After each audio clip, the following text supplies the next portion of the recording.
pregando a respeito desse tema. Espírito Santo, toma o teu lugar, ó Deus, nesse momento, fala ao meu coração, fala ao coração do meu irmão, e que no momento em que a tua palavra estiver sendo aqui pregada, haja, ó Deus, um mover do teu Espírito, haja uma graça a ser ministrada aos nossos corações, e que o roubador da boa semente, e que tudo que é contra a pregação da tua palavra seja repreendido em nome de Jesus. Amém e amém. Nós estamos falando a respeito do tema chamado Cartas para Nós. E através desse estudo nós temos discorrido e vamos discorrer sobre diversos assuntos de suma importância para a Igreja de Cristo. As cartas escritas pelo apóstolo João, quando ele estava preso na ilha de Patmos, e a ilha de Patmos ela ficava situada a oeste do mar Mediterrâneo, ainda existe essa ilha lá, a oeste do Mediterrâneo, e ela dava assim, se você fosse em linha reta, ela dava na cidade de Éfeso, justamente de Éfeso, e enfim, e diz inclusive até a tradição cristã que o apóstolo João, ele depois que saiu da ilha de Patmos, ele foi para Éfeso mesmo, e uns dizem que ele foi martirizado, outros dizem que ele morreu de velhice, mas não existe um consenso, nem no meio teológico, sobre a questão de como o apóstolo João morreu, enfim, mas isso aqui é só a título de curiosidade. Essas cartas que foram direcionadas para as 7 igrejas da Ásia Menor, e aí nós sabemos que foi Éfeso, Esmirna, Pérgamo, Tiatira, Sardes, Filadélfia e Laodiceia, elas continuam atuais, irmãos, e elas tratam de temas inerentes à igreja, que a igreja precisa observar. Eu falei isso aqui na introdução. Elas revelam, na verdade, essas cartas, elas revelavam o estado da igreja naquela época. Em que estado estava a igreja já no século I? E a preocupação de Jesus, quando ele decide então escrever para aquelas 7 igrejas. E eu já falei aqui que o fato de escrever para 7 igrejas, o número 7 não é à toa, porque esse número, na tradição judaica e na própria Bíblia, ele sempre significou o número da perfeição. E quando Cristo ele escreve para 7 igrejas, ele está querendo dizer que ele está escrevendo para as 7 de forma completa. Primeiro que a mensagem dele para a igreja é completa, é perfeita. E quando escreve para 7 igrejas é porque ele quer alcançar toda a igreja de Cristo na terra. Então, ele escreve isso. Só que eu queria chamar a atenção para 3 ameaças que são comuns nas 7 cartas escritas. Nas 7 cartas escritas, existem 3 ameaças que elas vão aparecendo ao longo das 7 cartas, de vez em quando alternam a igreja, mas elas são comuns. E antes disso eu também quero chamar a atenção sobre alguns aspectos que podem ser extraídos das 7 cartas, que estavam presentes naquela comunidade e que continuam presentes hoje na igreja. Um primeiro aspecto da igreja, que é a imperfeição. Essas cartas revelam para nós a imperfeição da igreja. Fica muito claro que a igreja do século I, desde sua existência, ela nunca foi uma igreja perfeita. Nós que somos a igreja não somos perfeitos. E aqui eu poderia abrir um parêntese para dizer que muitas vezes nós nos pegamos, homens, mulheres, crentes, vivendo a sua vida cristã à procura de uma igreja perfeita. Só que a Bíblia nos mostra que não existe essa igreja perfeita. Então, às vezes a pessoa vai para uma igreja A, para a igreja B, C, não, agora eu vou sair daqui, eu vou para lá, porque nessa igreja aqui não tem amor, lá na outra vai ter. Aí, não, mas eu vou vir para essa aqui, porque essa aqui, no louvor não é muito bom. Aí eu vou para... essa igreja aqui eu tenho oportunidade, essa igreja aqui eu não tenho. Vai procurando uma igreja perfeita. Não, aquele pastor lá é bom, aquele pastor lá é ruim. Procurando alguma coisa que traga um sentido de perfeição. Só que quando nós voltamos para a Bíblia, nós percebemos que nós não somos perfeitos. Mas, irmãos, pasmem, mesmo imperfeitos, como nós somos, Deus conta com a igreja. E 2 Coríntios 12, 9, o próprio Senhor Jesus diz a Paulo: Paulo, a minha graça te basta, porque o meu poder se aperfeiçoa na fraqueza, na sua imperfeição. Por isso, de boa vontade, antes me gloriarei nas minhas fraquezas, a fim de que repouse sobre mim o poder de Cristo. Segundo, apesar de imperfeita, a igreja, apesar de imperfeita, Cristo nunca desistiu da igreja.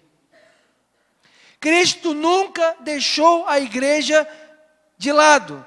Irmãos, apesar de você ser uma pessoa imperfeita, de muitas vezes você não conseguir fazer aquilo que é até do agrado de Deus, de não conseguir cumprir algo que Deus disse para você fazer, de não conseguir ajustar-se à vontade perfeita de Deus, mesmo assim, eu quero dizer para você, e eu digo para mim, que Cristo ama a igreja, Cristo te ama ainda sim. E se você está aqui nessa manhã, sofrendo porque você é imperfeito e achando que por isso Cristo não pode te usar, Cristo não pode, através da sua vida, fazer de você um instrumento, que o poder dele não pode se manifestar sobre a sua vida, que você não tem como entrar no Santo dos Santos, ou que você não é digno de ser um adorador porque você é imperfeito, que caia por terra em nome de Jesus esse pensamento, porque na sua imperfeição e na minha imperfeição, Cristo continua agindo e Ele continua nos amando.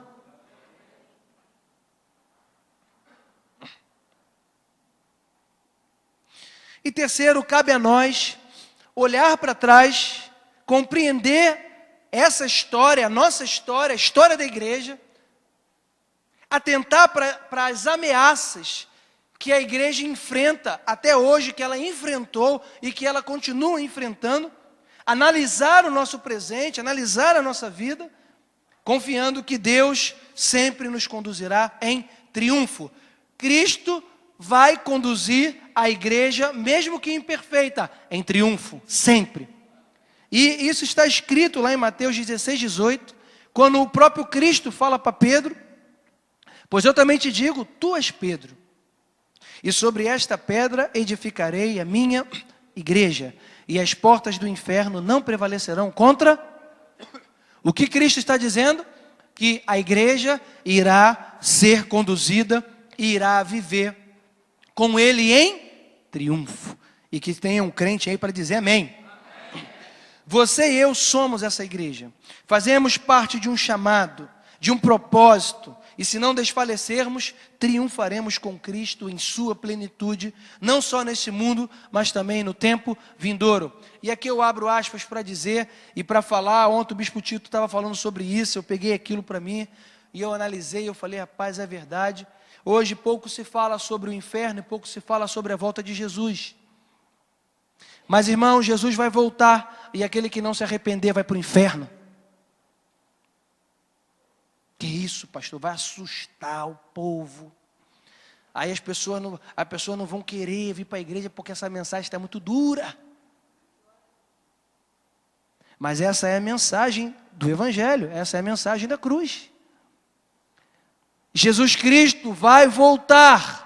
E Ele vai voltar para buscar, irmãos, o seu povo. E o povo de Deus que somos nós, temos que estar preparados para a volta de Cristo. Se Ele voltasse agora, irmãos, estaríamos com Ele ou não? Estaríamos, em nome de Jesus. Porque temos nos empenhado, temos mantido a nossa lâmpada com azeite. Né? Eu fazia tempo que eu não tinha lido sobre essa parábola das 10 virgens. Quando a ordem era para que as 10 mantivessem acesas o quê? Para que não deixasse que o azeite acabasse, que apagasse. E o que diz a parábola? Que algumas delas o quê? Descuidaram.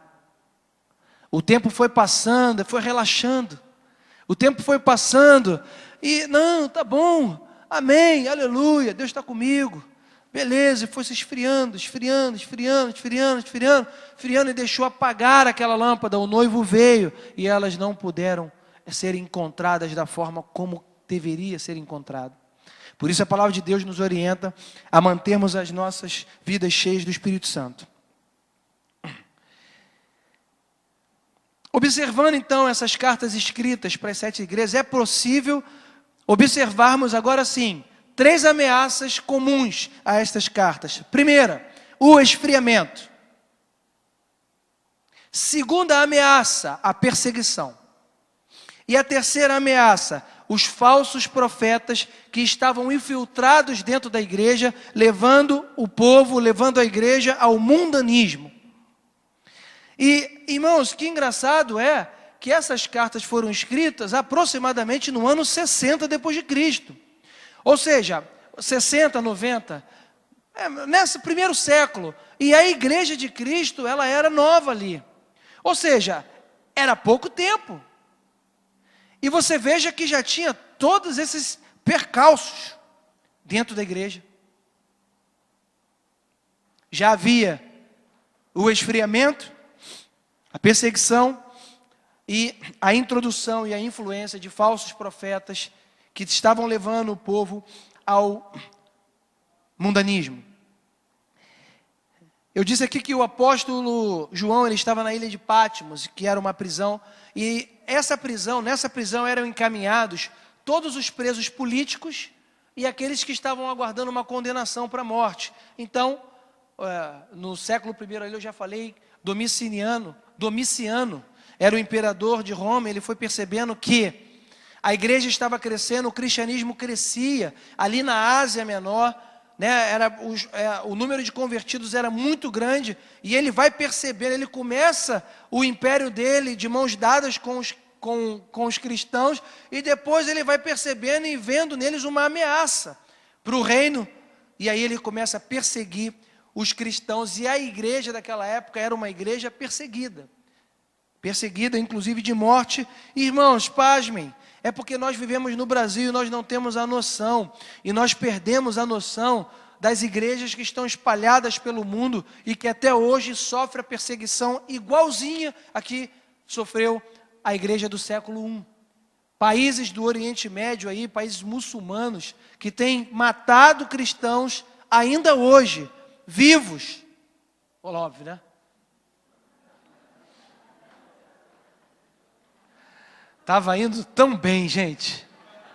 Eu estava aqui orgulhoso de mim. Eu falei, rapaz, não dei uma bola fora aqui. Mas até hoje. Mas o nosso contexto hoje não é a perseguição hoje nossa. Do nosso contexto, Igreja Brasil, Éden, não é de morte. Mas outros tipos de perseguição nós temos sofrido. E não é hoje que eu vou chegar nesse ponto ainda. João teve a visão do Cristo glorificado, que o mandou escrever, então. Foi uma mensagem, irmão, para todas as épocas. Foi uma revelação, na verdade foi a última revelação de Cristo para a igreja, essas cartas. E das 7 igrejas nós percebemos que 3 delas estavam frias, 2 perseguidas e 2 sofrendo com a influência dos falsos profetas.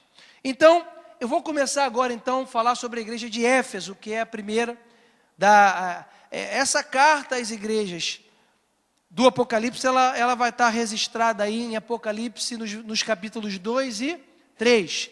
Capítulo 2 e 3 são as cartas escritas para as igrejas. Então, vamos ler então essa carta escrita para a igreja de Éfeso, está lá no capítulo 2.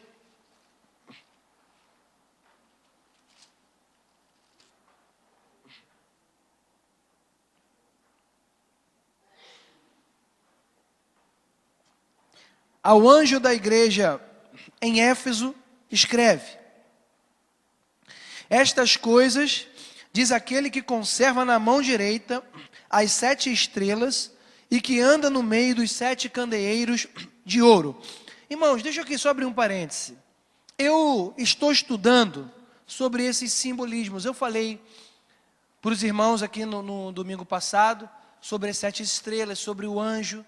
Né? Existem alguns entendimentos e interpretações sobre esses símbolos que aparecem já no primeiro capítulo, na visão do apóstolo João, ele já vai descrevendo como ele vê, e ele vai falando sobre esses símbolos, e existem algumas interpretações. Eu falei uma aqui na semana passada, né, sobre o anjo. Tem uma interpretação que entende que esse anjo era o anjo mesmo espiritual, enviado por Deus para cuidar daquela igreja, como diz que aos seus anjos dará ordem ao seu respeito. Então, seria como o anjo enviado ali para guardar aquela igreja. Então, 7 anjos guardavam cada uma daquelas igrejas. Mas também existe o entendimento que esse anjo da igreja era o líder da igreja. Então, eu não estou fechando aqui um entendimento, até porque eu comecei agora nesse caminho de querer me aprofundar nesse estudo. E eu disse aqui para a igreja que ainda não sei se vou algum dia chegar, mas não sou uma pessoa apta hoje para dar um estudo profundo desse tema, desse simbolismo, mas algumas coisas eu tenho aprendido, e eu estou falando só para vocês aqui, a título de curiosidade. Pode ser que daqui a alguns anos, Deus, através da graça dEle, me dê conhecimento, revelação maior, para então fazermos até um estudo mais aprofundado desse tema. Mas eu acho que esses pequenos detalhes que eu vou falando também já nos ajuda até a ter uma visão mais assim clara, de quando você for ler esse texto, você já sabe, né, ao anjo da igreja, você já fica entendendo mais ou menos o que é. Isso aí facilita também o entendimento. Ele diz aí: conheço as tuas obras, tanto o teu labor como a tua perseverança, e que não pode suportar homens maus, e que puseste à prova os que a si mesmos se declaram apóstolos e não são, os falsos profetas, e os que achaste mentirosos, e tens perseverança, e suportaste prova por causa do meu nome, e não te deixaste esmorecer. Tenho, porém, contra ti, que abandonaste o teu primeiro amor. Lembra-te, pois, onde caíste, arrepende-te, volta à prática das primeiras obras, e se não, venho a ti e moverei do seu lugar o teu candeeiro, caso não te arrependas. Tens, contudo, a teu favor que odeias as obras dos nicolaítas, as quais eu também odeio. Quem tem ouvidos, ouça o que o Espírito diz às igrejas. Ao vencedor, dar-lhe-ei que se alimente da árvore da vida, que se encontra no paraíso de Deus. A igreja de Éfeso, ela sim tinha aproximadamente 60 anos, e já estava passando por um esfriamento. Ela foi fundada pelo apóstolo Paulo. Eu não sei se você sabe, é só você puxar uma seta onde você está anotando, e você anotar aí Atos capítulos 19, para que você possa ler em casa. Ali está a história da fundação da igreja de Éfeso. Ela foi fundada pelo apóstolo Paulo, em uma de suas viagens missionárias. E quando você lê a passagem do apóstolo Paulo em Éfeso, o primeiro que você vai ver que foi o local onde ele mais tempo ficou ensinando a palavra. Ele ficou por volta de 3 anos ali ensinando a palavra. 3 ou 2 anos, acho que foi 3. Todos os dias, diz a palavra, que ele estava lá todos os dias ensinando a palavra. E lá nessa passagem do apóstolo Paulo em Éfeso, a Bíblia diz, e foi o único lugar onde o apóstolo Paulo fez milagres extraordinários. Se você perceber e você for ler Atos dos Apóstolos, e você ler todas as viagens missionárias de Paulo, né, todos os lugares que ele passou, em todos os lugares, ele, usado por Deus, obviamente que o milagre quem fez foi Cristo, mas ele como instrumento, como tendo o dom, ele fez milagres, muitos milagres, mas milagres extraordinários. Você pode ler aí, pega Atos, e você vai perceber por si só, lendo, que em nenhum outro lugar diz que o apóstolo Paulo fez milagres extraordinários, ao ponto do lenço dele ser usado para curar os enfermos. Nessa época, em Éfeso existiam muitos feiticeiros, né, feiticeiro brabo, e nicolaítas, adoradores enfim, de vários deuses. Você imagina Roma, irmãos? Ali, Ásia, aquele lugar ali, paganismo reinando. E diz que muitos desses homens queimavam os livros em praça pública, declarando a sua fé e a sua conversão em Jesus Cristo, enfim. Por que eu estou dizendo isso? Por que eu estou trazendo à tona aqui algumas características da igreja de Éfeso? Porque essa carta foi escrita para essa igreja. E eu falei também que ela tinha 60 anos, ou seja, uma igreja jovem, uma igreja nova, a igreja de Cristo. Mas, irmãos, ela foi fundada, a igreja de Éfeso nasceu em meio a um grande movimento de avivamento.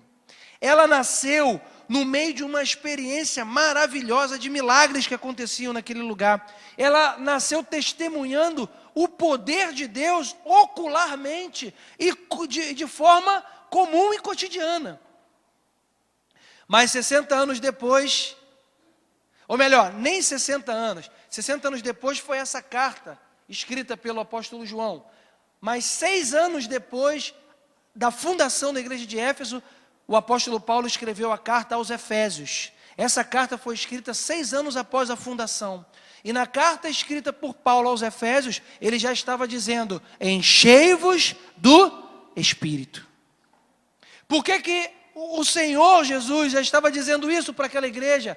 Porque estava querendo lembrar a ela que aquela igreja somente iria se manter como ela começou, ardente, vibrante, amando a obra de Deus, amando o reino de Deus, se ela tivesse cheia do Espírito. Ela precisava observar que ela precisava ter o Espírito Santo em sua plenitude. E hoje, eu e você, ao estudar essa carta, nós temos que trazer para nós, de forma atualizada, esta mesma mensagem, que para a igreja, que para mim, para você serve, e serve muito, que é para dizer: Gláucio, não esquece que você precisa ser cheio do Espírito Santo todos os dias, até a volta de Cristo.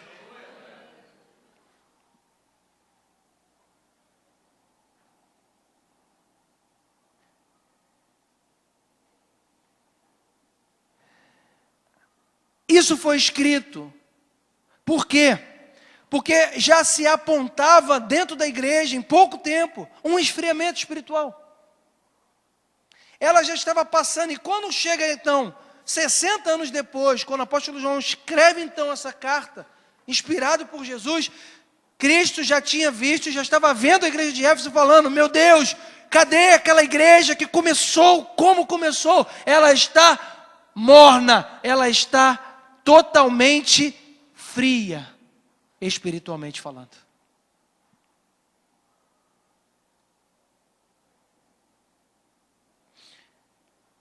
Precisamos olhar para as nossas vidas e saber que é possível, irmãos, perdermos a ousadia, perdermos o nosso amor incondicional por Cristo, aquele amor que nos faz vibrar pela casa de Deus, pela obra de Deus. É aquele amor que, mesmo cansado, mesmo às vezes com desafios, mesmo tendo milhares de coisas para fazer, mesmo, irmãos, estando passando por dificuldades, por problemas, mesmo em meio a um turbilhão de coisas, incondicionalmente nós não abandonamos a casa de Deus. É esse amor que Cristo escreve falando: eu preciso desse amor da igreja. Esse é o amor, é isso que eu espero da igreja, é por isso que eu vou escrever isso para eles.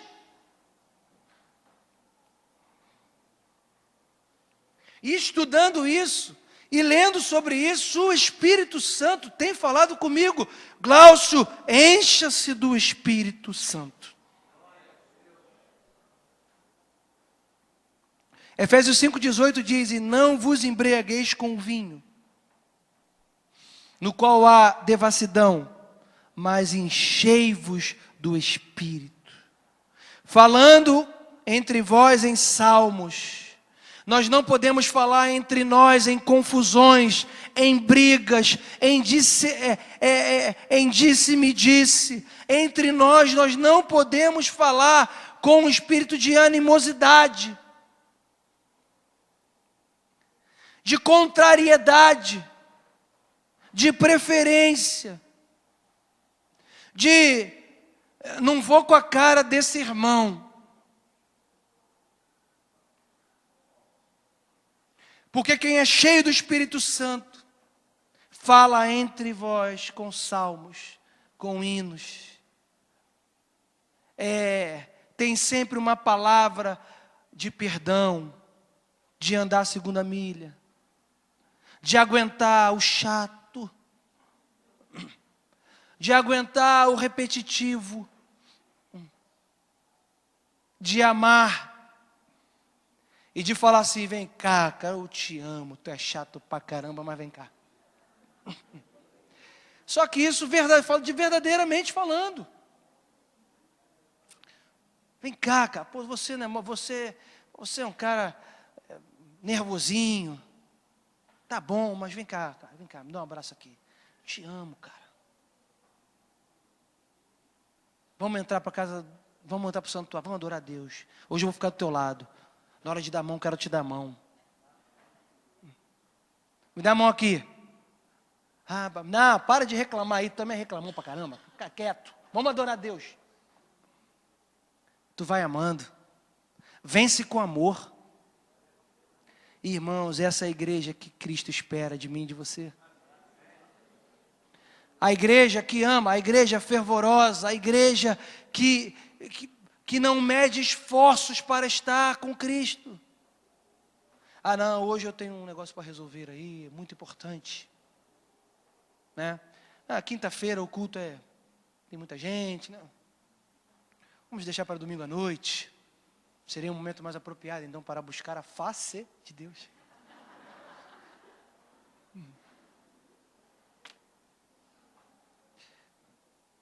Uma igreja, irmão, apaixonada por Cristo. Jesus, quando ele escreve essa carta, irmão, ele escreve essa carta com amor. Ele escreve essa carta falando, meu, igreja, me ame, mas me ame de todo o coração. Se entregue a mim de todo o coração. Queira me colocar no seu cotidiano. Deixa eu ser relevante de verdade na tua vida amanhã, segunda-feira. Deixa a minha palavra entrar no teu interior e amanhã você agir como eu quero que você venha agir.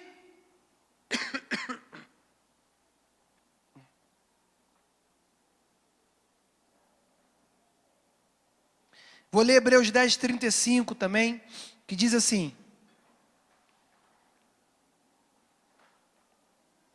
não lanceis fora a vossa confiança, que tem uma grande recompensa,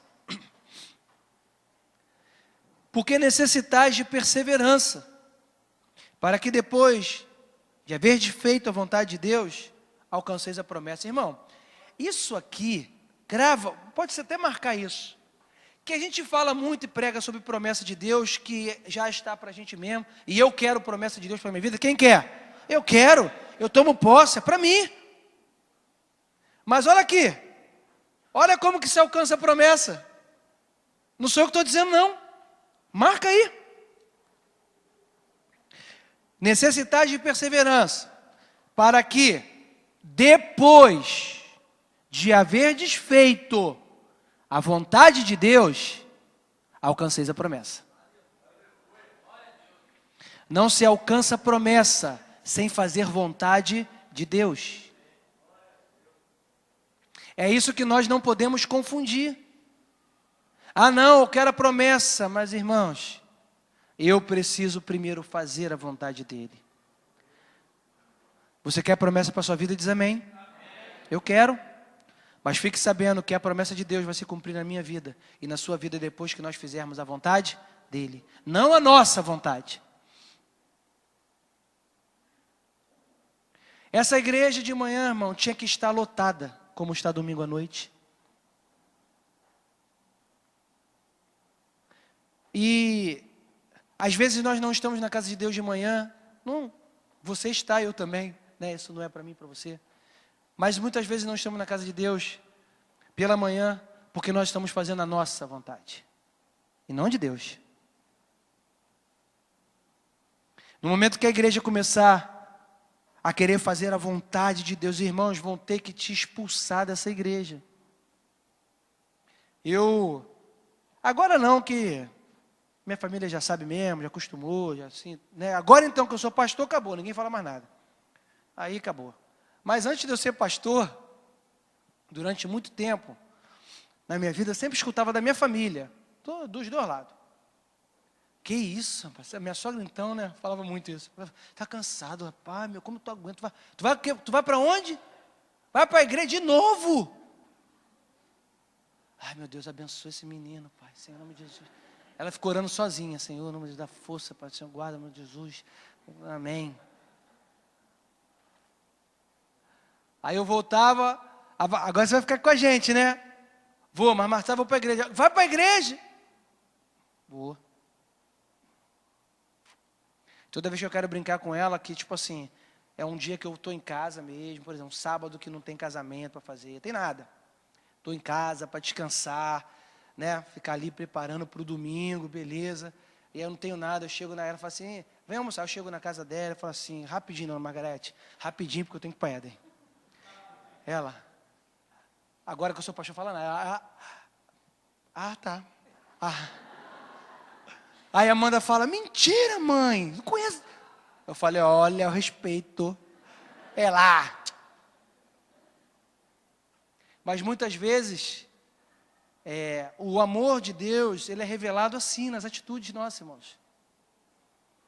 E é obviamente que aqui vai uma questão também de sabedoria que nós temos que ter, né? Eu, graças a Deus, agradeço a Deus todo dia, que a minha família toda é convertida. A minha esposa é uma bênção na minha vida, então se eu tiver que vir na igreja, irmão, 10 vezes eu vou vir, eu não vou ter nenhum problema quanto a isso. Mas às vezes você tem um esposo e uma esposa que não é convertido. Às vezes o seu marido não é convertido, a sua esposa não é convertida. E aí, irmãos, é uma questão também de sabedoria. Você que é mulher, você que é esposa. Sabedoria de quê? De ter um limite. Sim, né? Você não pode fazer a obra de Deus tão intensamente, de repente, como uma pessoa que é solteira, como um casal, às vezes, que está os dois na igreja, fazendo junto. Não tem hora, não tem dia, né? Então, assim, é claro que isso daí pesa, e tem que ter uma sabedoria para isso também. Mas, irmãos, isso tudo, esse amor, esse fulgor é medido, sabe quando? Quando a gente tem a oportunidade de estar na igreja, às vezes não pode nem estar, não pode estar, mas onde a gente está assim, meu Deus do céu, eu queria estar na igreja. Eu queria estar na casa de Deus, eu queria estar lá, mas não posso. Que é diferente de não estar na casa de Deus, porque realmente priorizou outras coisas na vida. No versículo 2 e 3 da carta específica à igreja de Éfeso, Jesus fala para aquela igreja, Jesus fala para mim e para você, conheço as tuas obras. É interessante que Cristo tinha um olhar clínico. E mesmo aquela igreja estando fria, ou melhor, morna, mesmo aquela igreja, mesmo ela, pelo fato de ela estar passando um esfriamento espiritual, Cristo tem um olhar clínico, e ele conseguia ver, e ele consegue ver algo de bom naquela igreja. E ele olha pelo melhor ângulo. Jesus reconhece a qualidade daquela igreja, mesmo ela estando fria. E é bem verdade que Cristo olha para a minha vida e para a sua vida, e mesmo que passemos por um esfriamento, ou hoje estejamos até aqui frios, Ele olha para a tua vida, Ele olha para a minha vida do melhor ângulo que Ele pode ver. O primeiro olhar de Jesus, quando ele escreve essa carta, a primeira coisa que ele faz é olhar o que tem de bom e elogiar e falar, olha, eu conheço as tuas obras. Mesmo em meio a esse esfriamento, eu conheço quem você é. Eu sei o que você faz.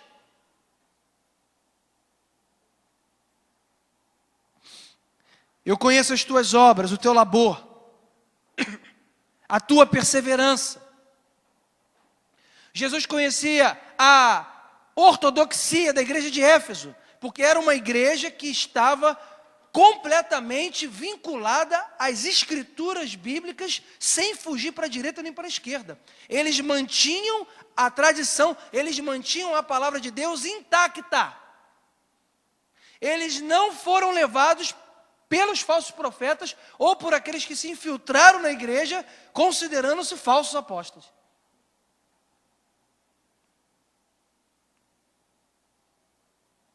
Uma igreja pode ter tudo isso, mas ainda assim, não ter o amor ardente por Cristo Jesus. Podemos ter uma rotina na igreja, podemos fazer parte de um grupo, podemos liderar um grupo, podemos ser pastor,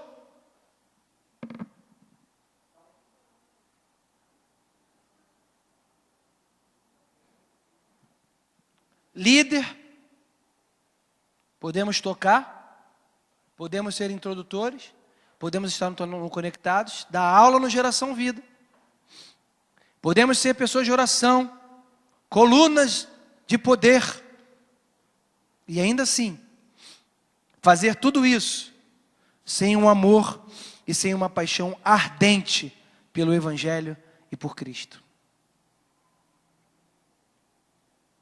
Aparentemente, tudo estava bem, mas lá em Éfeso, a paixão por Cristo e pelo Evangelho já tinha ido há muito tempo. Tudo que era feito lá era uma rotina, fazia parte de um padrão, mas o amor verdadeiro a Cristo já não existia mais no meio daquela igreja. E nós precisamos olhar para a nossa vida e ver como nós estamos vivendo o nosso Evangelho, se por uma rotina ou se por uma paixão ardente pelo Evangelho, por Cristo, por uma intimidade, por um amor e por uma verdade nessa conduta e nessa vida cotidiana com Ele.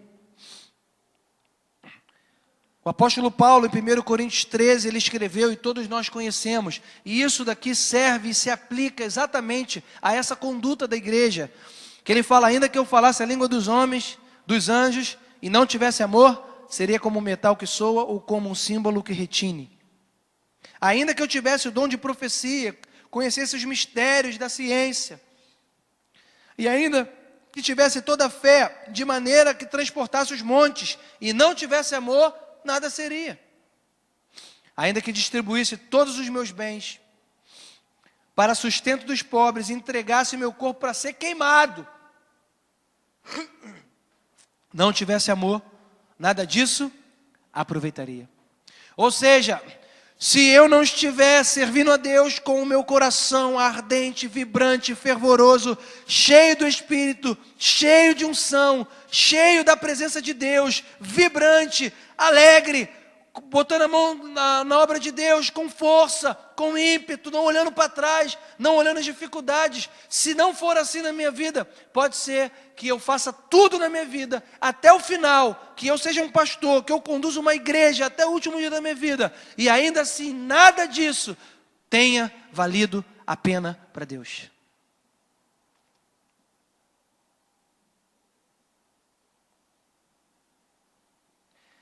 No verso 4, então, após elogiar Cristo, ele se posiciona contra esta conduta.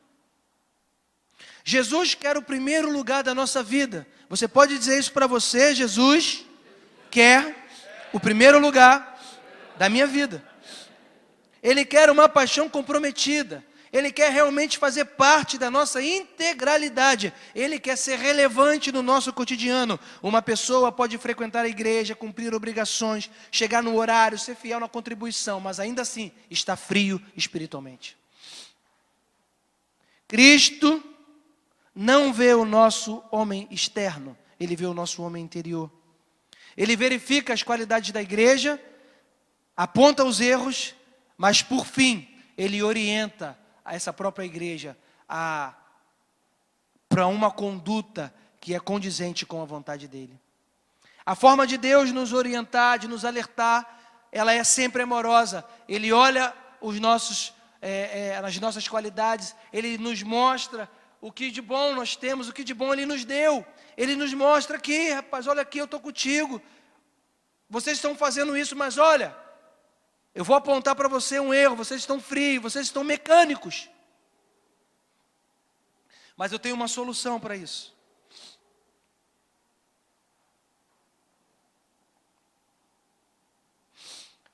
Em sua orientação, Cristo pede para que a igreja faça uma reflexão, que pare, que acalme o coração, que volte para si mesma, puxe na memória, desligue o automático e lembre quando foi que ela deixou de amar apaixonantemente a Cristo.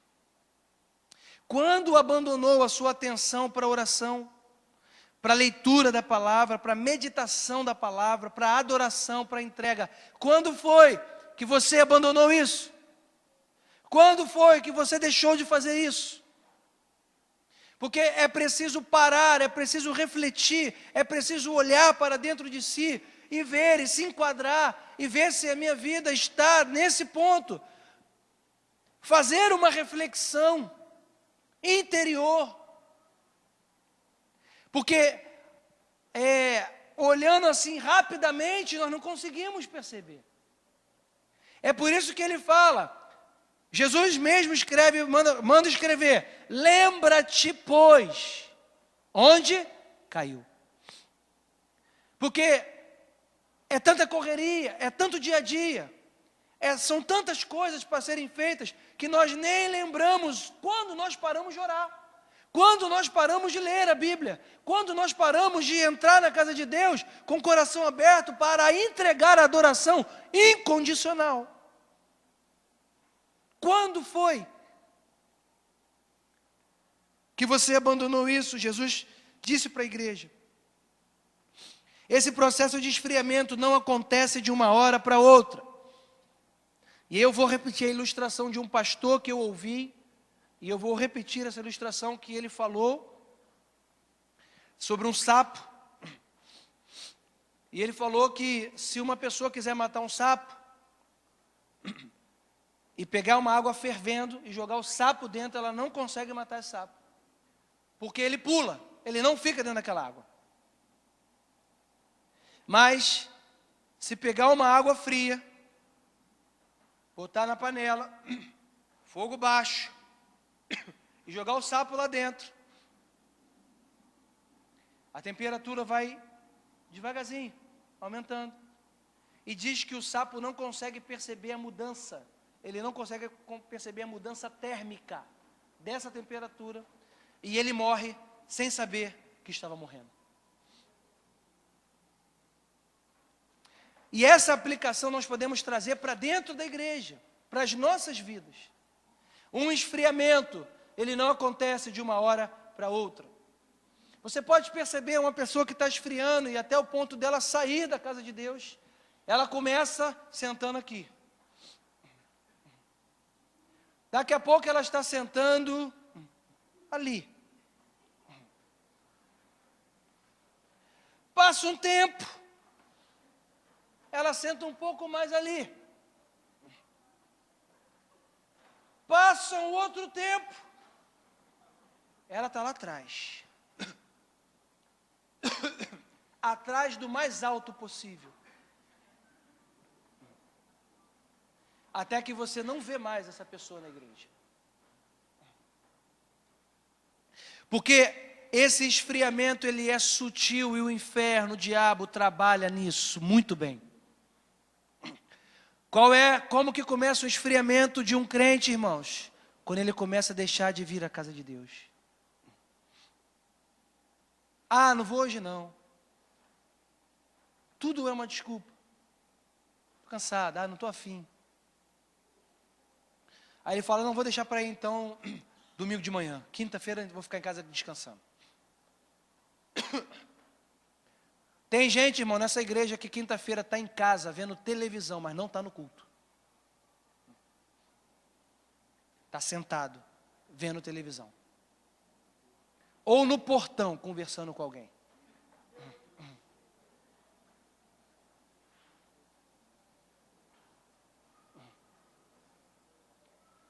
Isso é um sinal do esfriamento. A pessoa está dentro da panela e a água está aquecendo. E ela não está percebendo. Não vem o culto. Tem uma atividade na igreja. Ah, não vou não, muito chato.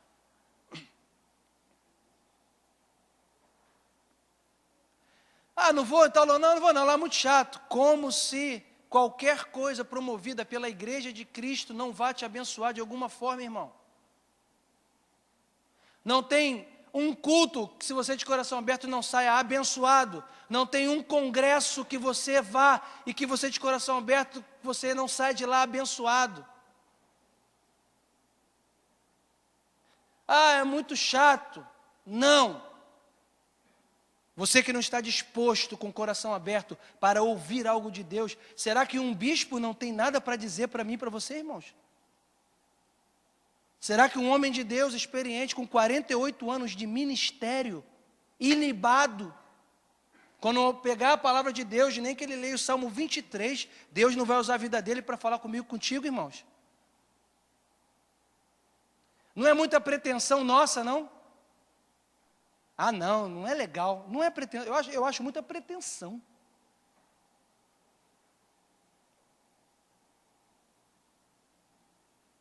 Eu quero estar. Pode até ser que alguns eventos, eu particularmente acho que poderia ser mais dinâmico, né? Claro, a gente tem olhar crítico, eu também tenho. Pô, podia ser mais dinâmico, podia acontecer mais assim, podia ser mais assim, mas calma aí. A trombeta tocou. Eu vou. Né? Congresso de mulheres. É claro que eu entendo que o Congresso de mulheres, se fosse aqui, já estava lotado. Não é? Mas em Juazeiro do Norte, caramba. Né? Vamos ser razoáveis. É difícil ir lá, é caro.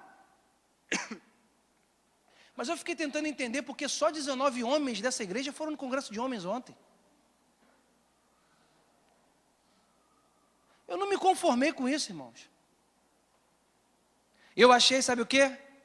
Eu achei que foi desdenhar da sua própria igreja.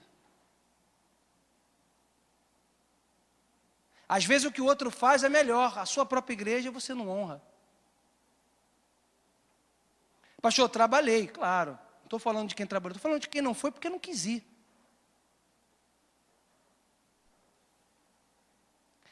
Sinais de esfriamento, irmãos. Às vezes a gente está numa panela que a gente nem sabe que a água está fervendo. Eu peço a Deus, e eu sempre peço a Deus isso, e eu sempre quero isso para a minha vida, que é sempre estar numa posição de aprender. Aprender com os outros, aprender com você. Me colocar, né, à disposição. Às vezes, obviamente, que aquilo que Deus falou comigo para fazer, de uma forma, eu vou fazer porque Deus falou. Muitas vezes a gente precisa ouvir um outro, né, aprender com quem conhece mais. A gente às vezes tem um problema, que a gente vai estudando a Bíblia, e nós vamos achando que nós sabemos mais do que os outros. E nós vamos achando que o nosso conhecimento é maior do que daquele pastor lá. O pastor não sabe nada. Eu sei tudo. Não digo de mim, eu digo em relação a... tem esses pensamentos. E aí, quem sabe tudo, acha que sabe, mas não aprendeu aquilo que na própria palavra está escrito, que é a submissão, a autoridade, que é o respeito, que é a entrega, que é a consideração do outro superior a si mesmo. Tem crente que está esfriando e nem percebe. Caramba, 11:07. Acabou, irmãos. Vou terminar aqui.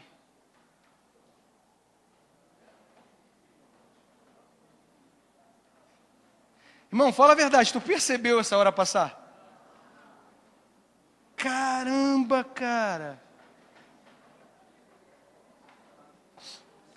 Parei aqui, mas eu vou continuar isso no domingo que vem. Irmãos, eu não sei você, mas para mim está sendo bom falar sobre esse tema, né? Deus tem falado muitas coisas ao meu coração e espero que também ao seu coração.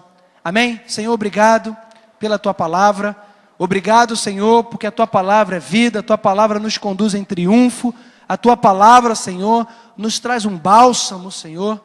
Eu te agradeço, ó Deus, por tudo que tu tens feito, por tudo que tu vais fazer. E eu te peço, Pai, fala conosco, dá-nos um dia abençoado, um almoço abençoado, e que à noite possamos estar aqui, fervorosos, ardentes pela tua presença, em nome de Jesus, amém e amém. Vai com Deus, Deus te abençoe rica e abundantemente, tenha um bom almoço.